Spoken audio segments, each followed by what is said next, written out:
Halo, ketemu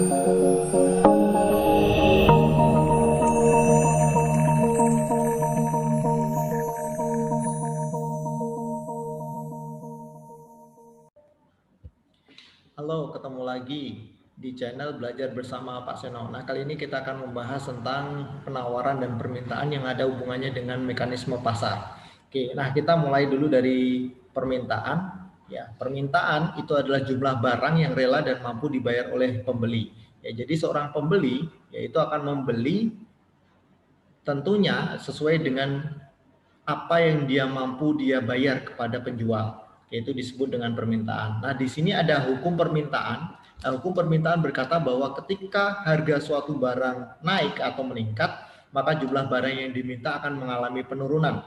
Dan juga ketika harga suatu barang itu mengalami penurunan, maka jumlah barang yang diminta akan mengalami peningkatan. Nah, tentunya ini adalah dalam kondisi ceteris paribus, maksudnya yang dibandingkan atau yang dibicarakan di sini hanya antara harga dan dengan jumlah barang, ya, harga dan juga jumlah barang. Yang lain yang mempengaruhi barang yang lain itu dianggap tetap atau konstan.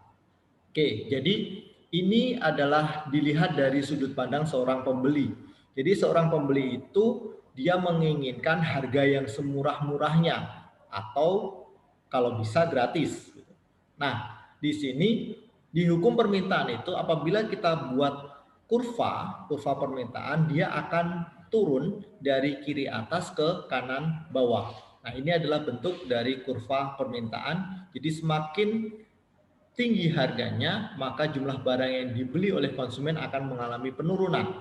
Begitu juga semakin murah harganya, maka jumlah barang yang dibeli oleh konsumen itu akan mengalami peningkatan.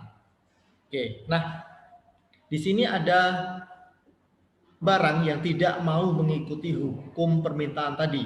Yang pertama adalah kasus barang given atau given good effect, ya, atau barang yang mempunyai kualitas yang rendah. Nah, di sini barang yang mempunyai kualitas yang rendah itu berbeda dengan hukum permintaan. Ya, jadi di barang yang mempunyai kualitas rendah ini ketika semua harga barang itu naik, ya maka kecenderungan pembelian barang given ini akan mengalami peningkatan. Oke, nah contohnya misalkan barang given, ya tadinya orang mengkonsumsi beras, ya karena harga beras semuanya naik, maka dia beralih ke konsumsinya adalah misalkan jagung, ya ataupun orang biasa mengkonsumsi beras dengan kualitas tinggi karena semua harga beras kualitas tinggi itu naik, maka dia beralih ke barang yang kualitasnya rendah atau beras yang mempunyai kualitas yang rendah. Kemudian yang kedua adalah kasus pengaruh harapan dinamis. Nah, kasus pengaruh harapan dinamis ini adalah ada harapan dari konsumen. Ya, sekarang saja mahal harganya, apalagi nanti. Nah, di kasus pengaruh harapan dinamis ini contohnya misalkan tanah, barangnya adalah tanah misalkan, ataupun emas. Nah, ini masuk ke kasus pengaruh harapan dinamis. Kemudian yang ketiga adalah kasus barang prestis. Ya, kasus barang prestis ini adalah kasus barang yang mempunyai nilai prestis sendiri untuk orang. Ya, jadi dengan memakai barang tersebut maka prestisnya naik. Ya, atau mungkin harga dirinya naik gitu. Nah, untuk membeli untuk memakai barang ini. Ini adalah kasus barang prestis. Kemudian pergeseran kurva permintaan. Pergeseran kurva permintaan yang pertama dia bisa bergeser di sepanjang garis kurva permintaan tersebut. Kemudian yang kedua, kurva permintaan bisa bergeser ke atas maupun ke bawah. Nah, kalau kurva permintaan bergeser ke atas, maka jumlah barang yang dibeli oleh konsumen mengalami peningkatan. Kalau kurva permintaan itu bergeser ke bawah, maka jumlah barang yang dibeli oleh konsumen itu mengalami penurunan. Nah, variabel yang bisa menggeser kurva permintaan ada 5 variabel. Yang pertama itu harga atau price. Ya, jadi tadi sesuai dengan hukum permintaan, ketika harga suatu barang mengalami kenaikan, ya, harga suatu barang mengalami kenaikan, maka jumlah barang yang dibeli oleh konsumen akan mengalami penurunan. Jadi begitu juga sebaliknya.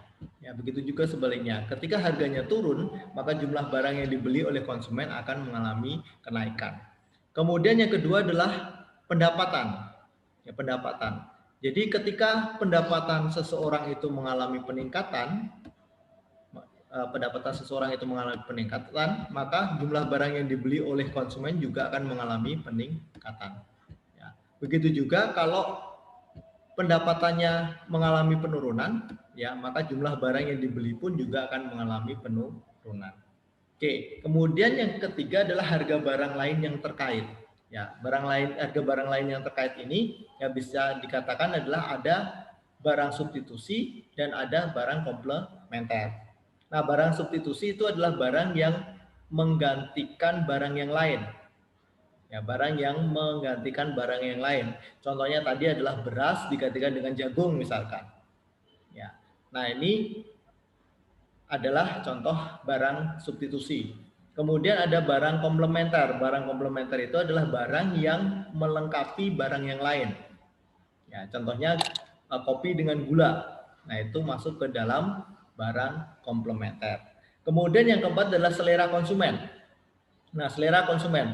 Nah, semakin tinggi selera konsumen terhadap suatu barang, maka jumlah konsumsinya juga akan semakin tinggi juga.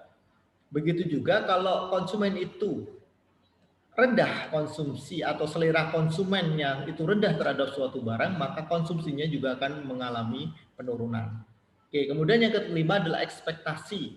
Ya, ekspektasi atau harapan konsumen terhadap suatu barang di masa yang akan datang.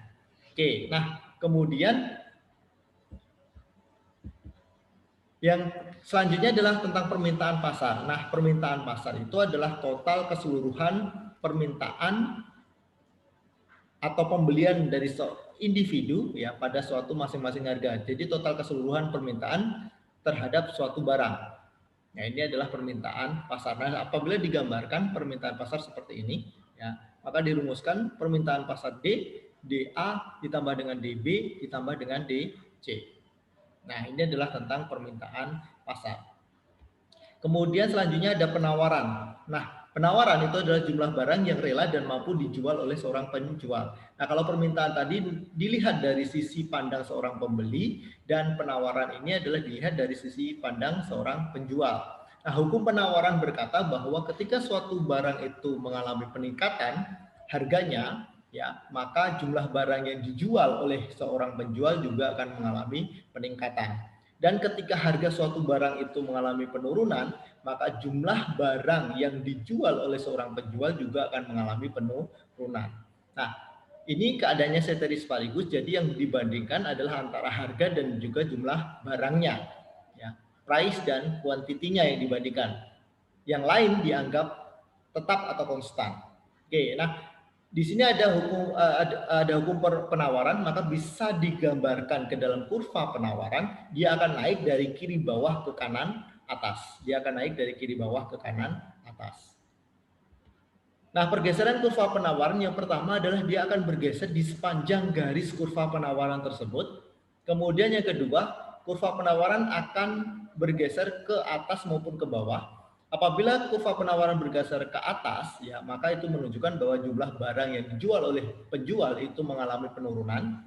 Apabila kurva penawaran itu bergeser ke bawah, maka jumlah barang yang dijual oleh seorang penjual akan mengalami peningkatan. Ya, S bergerak ke S1 dan juga S bergerak ke S2. Kalau S bergerak ke S1 maka mengalami peningkatan, S bergerak ke S2 maka mengalami penurunan. Nah, variabel yang dapat mempengaruhi penawaran yang pertama adalah harga. Ya, harga itu berhubungan dengan hukum penawaran tadi. Ketika harga suatu barang naik, maka jumlah barang yang dijual oleh seorang penjual juga akan mengalami kenaikan. Ya, ketika harganya turun, maka jumlah barang yang dijual oleh seorang penjual juga akan mengalami penurunan. Nah, harga barang lain juga sama. Tadi ada barang substitusi dan juga barang komplementer. Kemudian yang ketiga adalah teknologi. Nah, ketika teknologi di suatu negara itu mengalami peningkatan ya dalam memproduksi suatu barang, maka jumlah barang yang dijual oleh seorang penjual juga akan mengalami peningkatan. Begitu juga kalau teknologi di suatu negara itu mengalami penurunan dalam memproduksi suatu barang, maka jumlah barang yang dijual oleh seorang penjual juga akan mengalami penurunan. Dan yang keempat adalah ekspektasi atau harapan konsumen terhadap suatu barang. Nah, di sini penawaran pasar ya. Ini ada total penawaran terhadap suatu barang dari individu.